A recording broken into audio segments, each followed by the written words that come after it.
Good afternoon and welcome to the fourth episode of PCR Live from London.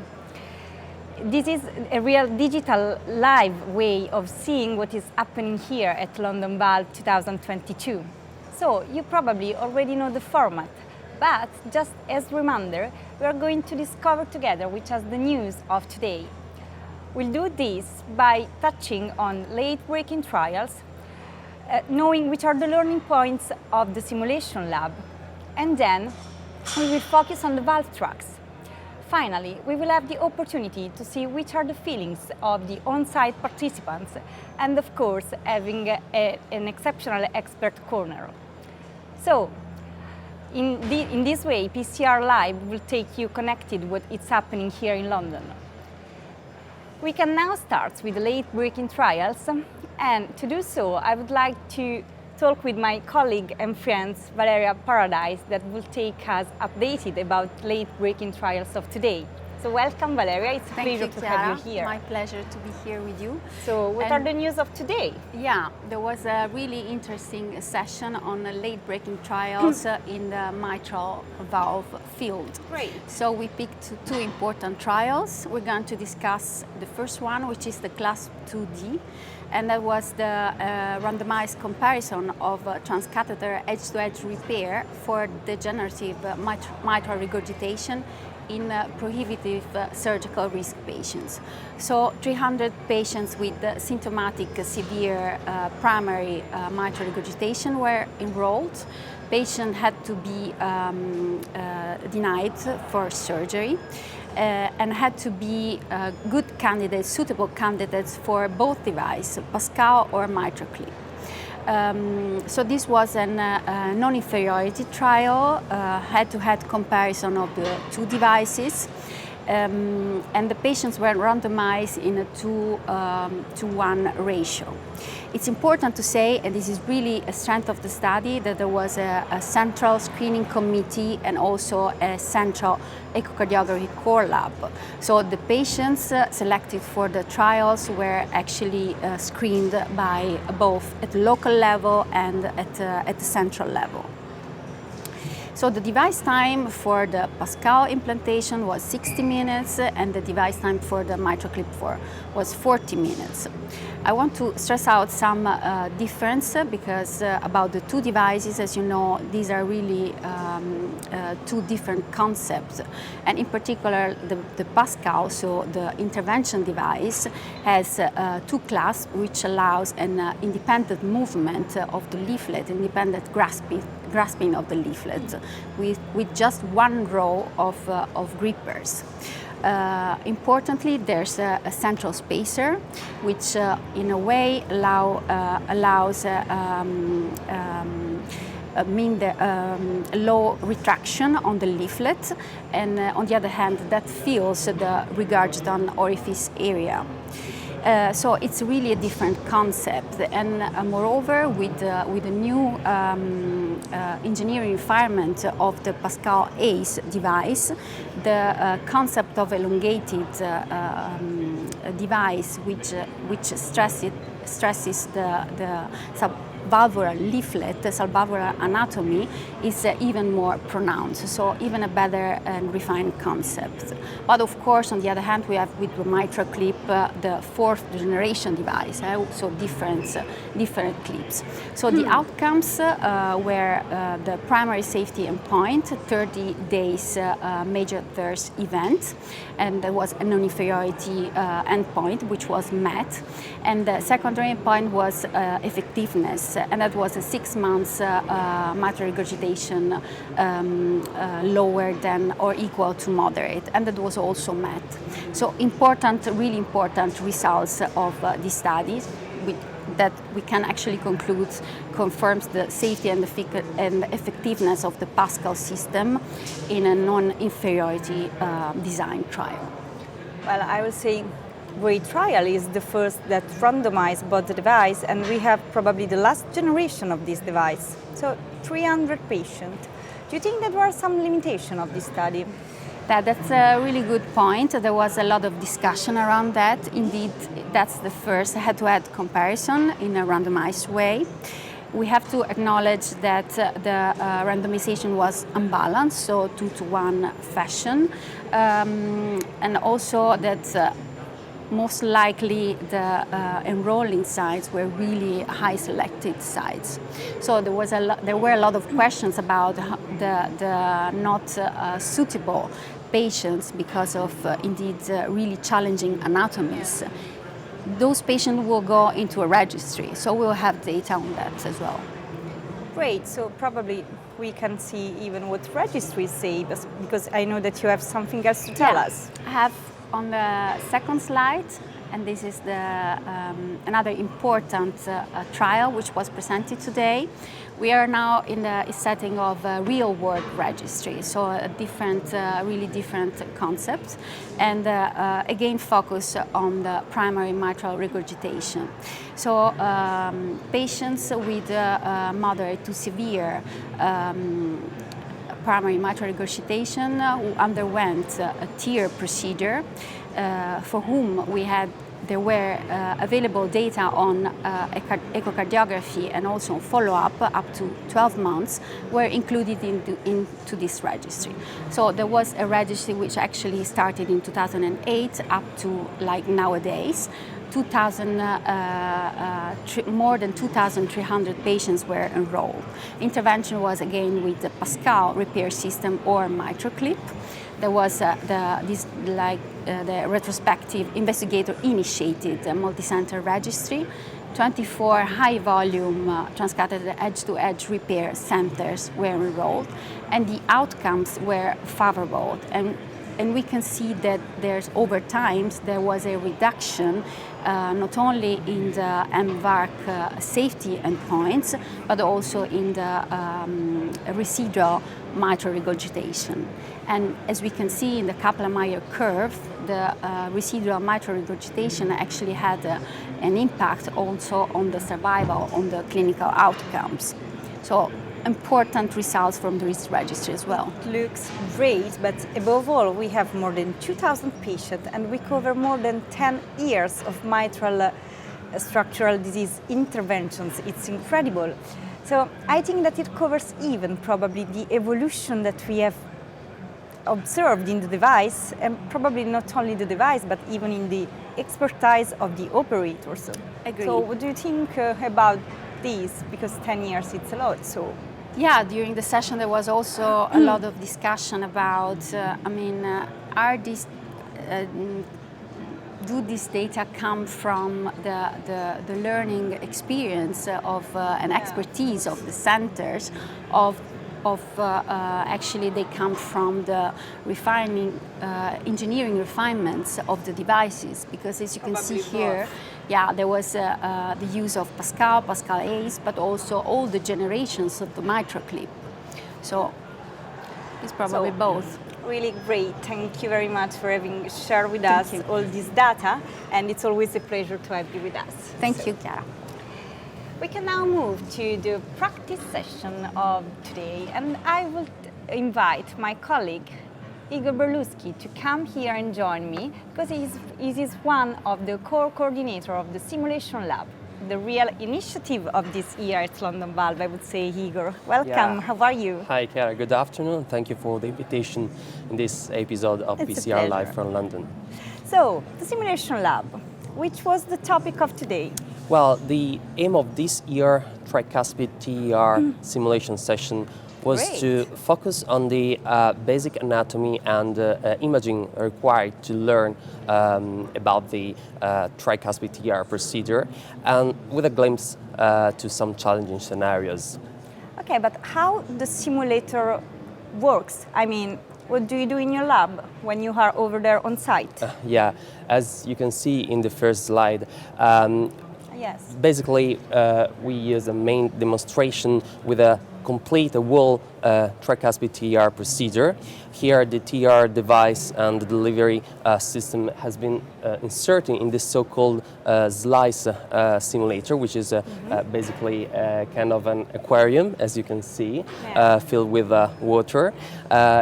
thanks to water, the transesophageal echocardiography probe is able to see what's going on inside. There is a silicone beating heart with a movable leaflets trying to replicate the tricuspid valve. So you can have a real echo data when you are performing your simulation. It's like performing a TEE in the cath lab. Great. In the right part of the slide, you can also see our best friend of simulation, which is Mr. Timothy. As you know, this name hides his function. He's a very nice patient, and it helps us to better learn about the views, the most used echo views used for a tricuspid TEER procedure, such as the inflow-outflow view or also the transgastric view. Fundamental to guide the procedure, I would say. Of course. And we also have some CT scan workstation using a 3D reconstruction, which people could play and better learn, focus on the anatomy, for instance, the papillary muscle and the leaflets and the relationship with other structures such as the aorta in the anterior position. So amazing, because you can practice on the echo, you can practice on the CT, so everything you need to foresee any complication and even maybe to set your technical procedural aspects. But the real question of the simulation is people that are coming and that join you in the simulation lab can even, put hands on, something real, the device, or maybe, some models. Can you explain us how of course. it work? Please, let's see the second slide. Here we can see our hands-on wet lab session. And thanks to several peaked hearts, here we were able to focus on the concept of chordal-free zone. So, of course, the peaked hearts were prepared first. So we removed the right atrium and dissected and opened the right ventricle in the posterior septal commissure. So we focused on the anterior papillary muscle, which gives chord to both the anterior and the posterior leaflet. And in the middle portion of the leaflet, you can see that there are no chords, so the tricuspid TEER device could easily grasp leaflets, while when you are going towards the commissure, you have a lot of chords, so there is a risk to get entangled within them, and maybe you can choose smaller devices. It's perfect, because it's like we have the view of a surgeon, so it's amazing. So I think that probably, above all for the anatomy, it's very important to have the possibility, to simulate. But from your point of view, which are the real, key learnings from simulation? Why it's so important to have a simulation-based learning and learning curve, probably, I would say. Yeah, just before this last part, I will say that these are kind of the simulator that we use in this session. Very small, but simple, easy, very effective to reproduce this kind of simulation.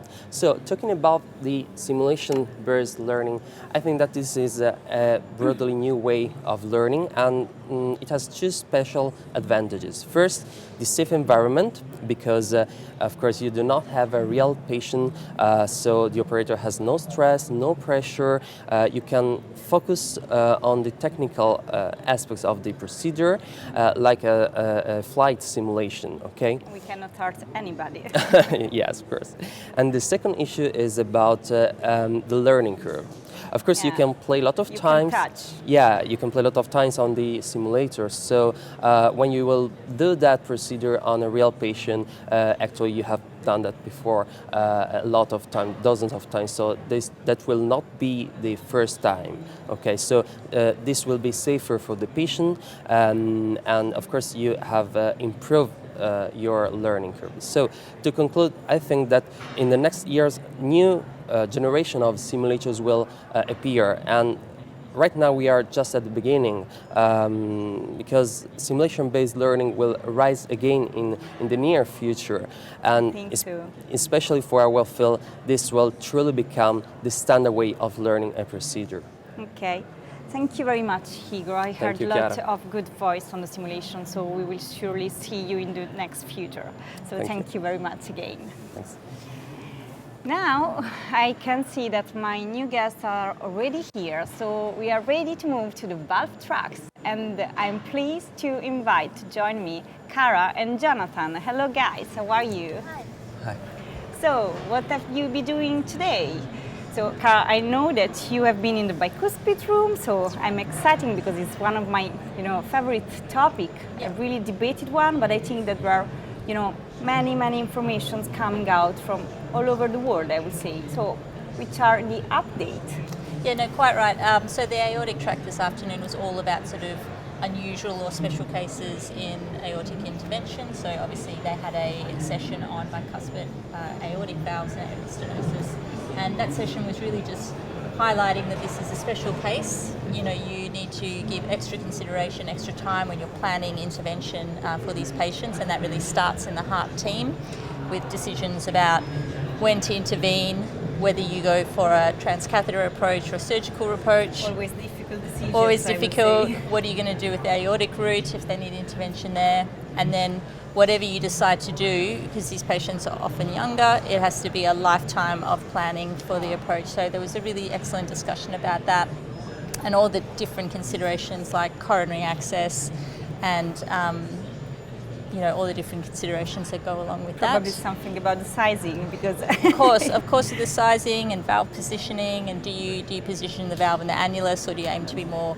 higher, to sit in the cusp? So yeah, really excellent and robust discussions from surgeons and cardiologists. We also saw sessions on transfemoral access in challenging cases. So an excellent presentation really demonstrating that in most patients, even with difficult femoral access, you can still fight your way up there using things like shockwave, and that if you do that, you can achieve femoral access in probably 98% of patients, which is actually better for patients. It's probably better for procedures as well, but it depends a lot on the skill set in your centre. Yeah. We also had a nice session on challenges in valve TAVI, so TAVI and valve, Okay. TAVI and surgical valves, yeah. But if I think about the topic of bicuspid, I would probably say, I don't know, maybe we need a device for bicuspid.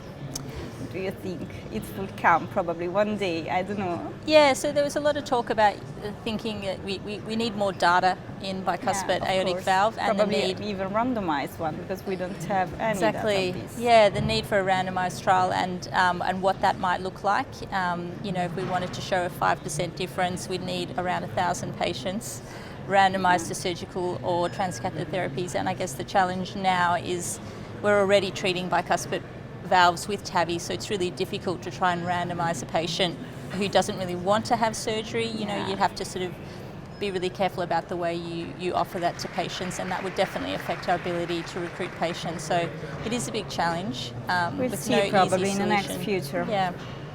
So Jonathan, and you on the other side, you've been in the tricuspid room. I would say for a very specific topic, if I well understood. So could you explain, please? Yeah, a specific topic, true, but I think we learned in the session a relevant one. The session I just arrived from is the session, or was the session on pacemaker leads in patients with tricuspid regurgitation. So, as you said, might be a specific topic. However, we see, for example, when looking at data from the TriValve registry, that in around a quarter of the patients with TR, we see pacemaker leads. And this number likely will further increase as data from electrophysiologists tell us that they implant more and more of such also lead-based devices. So we will face these patients in the future. Indeed, I will say that we have to consider the tricuspid the rising star between valves to treat in the 2022, because we heard a lot about, and there is something more to discover every day. So True, and especially for that reason, it is important to understand this rising star as good as possible, to like astronauts explore it as closely as possible. So in that session, they quite clearly showed a path how to explore patients with pacemaker lead. So the first important question to ask is how does the lead interfere with the valve? right. Where will it sit? Is it mobile? Is it in a commissure? Is it impinging a leaflet? Is it adjacent to a leaflet? And then to, in the next step, understand how will this interfere with my potential procedure. So will it impair imaging? Will it impair maneuverability of my delivery system?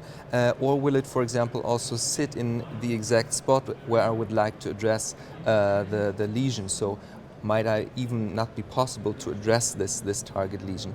And then it actually became quite interesting, because what to do next? And there are different pathways, I'd say, to take. One is to say, okay, we'll just leave it in place, we'll do our procedure and it will go well. Next one is to say, we try to maybe snare it a bit or something to move it away, and then do our procedure, and extraction would probably be the last solution. And it was interesting to see, because here a lot of multidisciplinary came into play. There was an electrophysiologist and a heart surgeon as part of that session as well. And while interventional cardiologists quite, let's say, restrained from explanting the lead, the electrophysiologist, for example, said, no, it's a quite doable procedure, get us involved. And I think that is key in these patients, to get heart surgeons and EP involved to understand what can we do with this lead, how to handle it, and then also in the follow-up, how to further manage patients when a device, either repair or replacement, might interact with such leads. So still different points of view that have to come up to a solution finally. But it was great, guys. Thank you very much for having reported all this information about the valves for the trucks. And we are keen to follow you even tomorrow for your last update in the 5th episode of this Live from London. So thank you very much for having been with me and with us. Sure. Thanks. And now, probably we are ready to have some feelings of the on-site participants, and I would like to see what heat and air we gathered on the ground. So let's have time for the interviews. So I'm here with Dr. Niazi, who's a cardiac surgeon from Pakistan, who's joining the PCR London Valves course this year. So Dr. Niazi, what have you learned so far at the course? Thank you. It's nice to be back in PCR London Valve. We have been part of PCR London since 2019 with Zurich Heart team. So what could we understand that the introduction of hybrid new percutaneous technology to bring back home to my country, that is a concept which I brought for me myself. Perfect. And in Pakistan, procedures being performed more and more from a percutaneous approach? Yes, we are deeply working with TAVI and MitraClip right now. So I think that we are on the right time right now. Perfect. All right. Hi, I'm here with Monica, who's a structural imaging fellow from San Raffaele in Milan in Italy. So tell us, Monica, what have you been enjoying so far at PCR London Valves? Well, it's amazing. You have the possibility to meet different people and to learn a different mentality from different hospitals. And particularly, I've been seeing the sessions for structural mitral repair and tricuspid repair. Very interesting. Fantastic. Now, what we're starting to learn is that there's this new idea of a kind of duo, an interventionist and a structural imager. Have you been getting a chance to learn more about interacting with your interventional colleagues or learning from other imagers about that? Yes, let's say that initially I think imagers were just part of the procedure. Now we're actually co-partners, and that's what we learn every day from like Maisano in the OR, and so yeah, from the expert, exactly. Fantastic. And is there anything else you're looking forward to learning or doing while you're here? Well, actually, I hope to learn more about tricuspid replacement and more about how the imager and the interventionalist can work together. Oh, fantastic. Anyway, thank you very much. Thank you. So I'm here with Professor Tamburino. Tell me, what has your experience been this year, and how do you feel the conference is evolving? I feel excited because the conference is evolving very, very well. As you can see, all the sessions are packed, full of people that attend any session. Particularly the hands-on session is very important to me for young interventionalists and structuralists.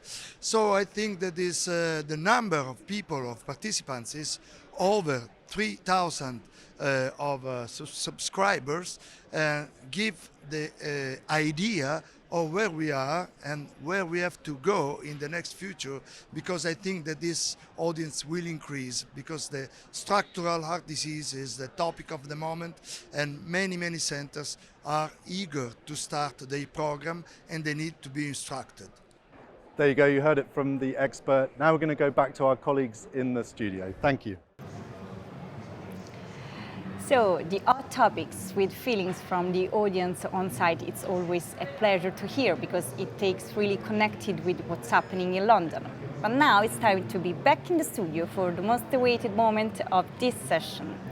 We have the possibility to have in our expert corner one of the master of structural heart disease treatment. He is young, he is competent, and he is here now on the sofa, not on a webinar or maybe in the cath lab or on a podium. And I would say welcome to Nicolas van Meegen. So hello Nicolas, how are you? I'm very well, yeah. Thank you very much for the nice introduction, and it's a pleasure to be here. Yeah, for us it's the same because we can talk with you in a real life. And for sure, this is not the first Congress for you here in London for PCR London Valve. And I would say that you have a lot of experience in valve, but probably something changed during your year. So which are your feelings about the Congress of today? Well, I think London Valves 2022 has been very exciting, very well attended, and also all the hot topics have been passing by. So I'm very, it was a very interesting experience, but also a very insightful experience. So I'm quite happy to be here. I saw a lot of people indeed. This year it was even the first one for the fellow TAVI course. It was amazing because lots of young fellow that started really to understand how things work came around. And so, they were very focused above all on TAVI, so probably the aortic valve is still the most represented. But it's real that today we talk about TAVI like minimalistic TAVI, lean TAVI, like a simple procedure. But I think that, there have been a real change for this. So what do you think that we are now for TAVI procedure? Is simple? I think it's important to realize that TAVI has matured. Obviously, TAVI is not the same thing today as it was 10 years ago. But at the same time, a lot of things can go wrong, and a lot of preparation comes into a TAVI procedure before you start with the procedure in the cath lab. And this requires a lot of training, and therefore I really applaud the initiative to have this fellows course, for instance, because you need to start early to really master all the aspects of the procedure. It's not a walk in the park. Yeah, it's probably right. And I have even another question about aortic valve. We perform TAVI always in very complicated patient, moderate risk, low risk. But probably there are other topics that will be added in the agenda of TAVI. I don't know, I was thinking we have been talking before bicuspid, or maybe, I don't know, other type of severe aortic stenosis, or maybe, I don't know, moderated one. Yes, so it's clear that TAVI is expanding to other indications, and bicuspid aortic stenosis was typically excluded from the randomized controlled trials, but we are seeing emerging data that seem to suggest that TAVI is also a very good option in patients. Yes, in bicuspid stenosis patients, although we have to be careful there. Also there, procedural planning is very important because we know that certain phenotypes of bicuspid disease are not very well suited for TAVI. For instance, patients with very calcified raphe in combination with calcified leaflets, those patients, if you can operate them, you might better operate them. At the same time, we see that TAVI in tricuspid disease really is maturing, and we are exploring asymptomatic aortic stenosis, but also moderate aortic stenosis. And the randomized trials are ongoing or are in their final stages. So very interesting times for the TAVI space. Yeah, I would say that we are moving through, new achievements, and for sure, pre-procedural planning is the best thing. But since we are going to treat younger patients, low-risk patients, and even bicuspid patients, we have lots of data that sometimes do not cover the real clinical practice. What I mean, there is a topic that I really would like to discuss with you. We have some evidence that, in some patients like bicuspid, you have some stroke. Tricuspid, you have some stroke. But data from the use of cerebral protection device tell us it's useless. I read the paper, so I know which are the results, and they told disabling is reduced. You cannot know in advance if the stroke would be and if it will be disabling or not disabling. Yeah. But many people tell, okay, not use. I know for certain that in your clinical practice you are keen on use this device. Yeah. So my question was, we listen data and we listen even people that do not believe in it, but it will change your personal clinical practice. Yeah. Well, first of all, I don't think the data suggests that it's useless. I think we haven't defined the proper patient population, maybe, or we haven't defined the proper endpoint. What we do know is that in this day and age, the incidence of major stroke or any stroke is relatively rare. So then it becomes very challenging to design a properly sized trial. The problem with protected TAVR was that probably there were some flaws in the execution of the trial. For instance, there were parallel circuits going on in the United States, so not all the patients were considered for the study. There were sites who were participating in the study, but were not randomizing patients. So that is a little bit peculiar. There is another big randomized trial ongoing in the UK, 7,000 patients. Yeah, I heard about and I it. think that might give us a more definite answer. For the time being, and I think many of the believers, like I, will not change their practice. I typically use this technology as long as it's anatomically feasible. Why? Because it's so difficult to predict which patient will benefit from it. And we all know how devastating a stroke can be. So if we have the tools, and nobody is doubting that when you use filters, that you will capture debris in almost all the patients. So why would you then not use it? But I agree, if you really want to have a guideline recommendation, we need more compelling evidence, and it's not just enough to be a believer.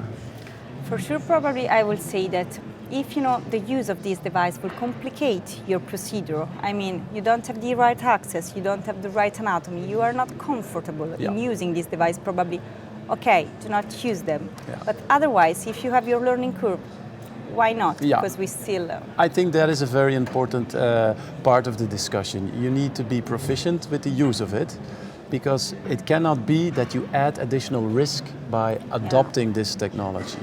At the same time, also during this London Valves meeting, there were several discussions on this topic, and there was even and I would say many believer of the use of the device. Even in the main arena, there was a discussion among the panelists, and at one point they said, and they were also paneling the audience, and they were questioning, okay, but who would use systematically cerebral embolic protection? And it was, I think, 50%. But if it were a family member, who would then use the filter? It was almost 100%. And I think that says a lot. Yeah, for sure. I will just add something that indeed it depends even on the availability of the device in your structure, and the cost, unfortunately. Everything has a cost. Yeah. So I think it's very important, to, for example, to talk about you that work in a center, and there are many others working in other places that don't have the same availability. But I think this is important even for young that are going abroad in order to have a training, because we are moving to have training in structural, and sometimes we have to move really far from home, and it's so important to have the contact with the experience center. Mm-hmm. So which would be probably your suggestion for a fellow of tomorrow? Where do they have to go, and how they have to obtain the greatest from their training in experience center? I'm a big proponent of going abroad. I myself eventually went to the United States for additional training, and that was a lifetime experience. And I would really recommend it. Obviously, I was fortunate that I was able to go. I am aware that not everybody can make a big transfer across the pond, but if you have an ambition and it is possible, I would definitely recommend to go to another environment with another mindset, and then try to eventually come back and then blend and mingle the experience that you made with the existing experience, because that's how you move forward. And probably this exchange is even the most important thing, to grow as a community in order to have, idea from all over the world. Yeah. Then come back home and reflect and try to put in your real practice what it happens every day in other kind of realities. Absolutely, because one thing what we cannot have is a standstill. We need to be progressive. Interventional cardiology is a discipline that is very progressive, and we need to refine, streamline, and get our patients better, but less invasive. That is the core of our business.